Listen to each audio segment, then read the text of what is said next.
तो उधर ਆਸਟ੍ਰੇਲੀਆ ਦੇ ਸਿਡਨੀ ਸ਼ਹਿਰ ਵਿੱਚ ਸੈਂਟਰਲ ਦੇ ਨਵੇਂ ਮੈਟਰੋ ਸਟੇਸ਼ਨ ਤੇ ਮਨੁੱਖੀ ਅਵਸ਼ੇਸ਼ ਮਿਲੇ ਨੇ। ਅਸਲ ਵਿੱਚ ਇੱਥੇ ਉਸਾਰੀ ਦਾ ਕੰਮ ਚੱਲ ਰਿਹਾ ਤੇ ਇਸ ਘਟਨਾ ਮਗਰੋਂ ਉੱਥੇ ਸਟਾਫ ਨੇ ਉਸਾਰੀ ਦਾ ਕੰਮ ਹੌਲੀ ਕਰਵਾ ਦਿੱਤਾ। ਜਾਣਕਾਰੀ ਮੁਤਾਬਕ ਖੁਦਾਈ ਦੌਰਾਨ ਹੱਡੀਆਂ ਤੇ ਤਾਬੂਤ ਮਿਲਣ ਦੇ ਬਾਅਦ ਬੀਤੇ ਸਾਲ ਮਾਰਚ ਦੇ ਬਾਅਦ ਇੱਥੇ 6 ਵਾਰ ਕੰਮ रुक चुकिया।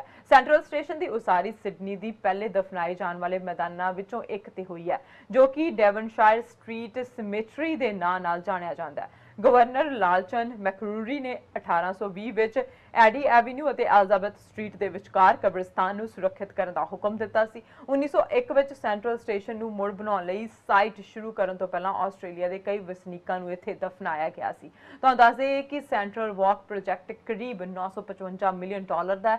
इस चार्ल्स स्ट्रीट तो 19 मीटर चौड़ा भूमिगत रास्ता है जो ओपन नगरी रेल प्लेटफॉर्म को सिडनी मैट्रो प्लेटफॉर्म नाल जोड़दा है। इस काम के साल 2022 में पूरा होने की संभावना है।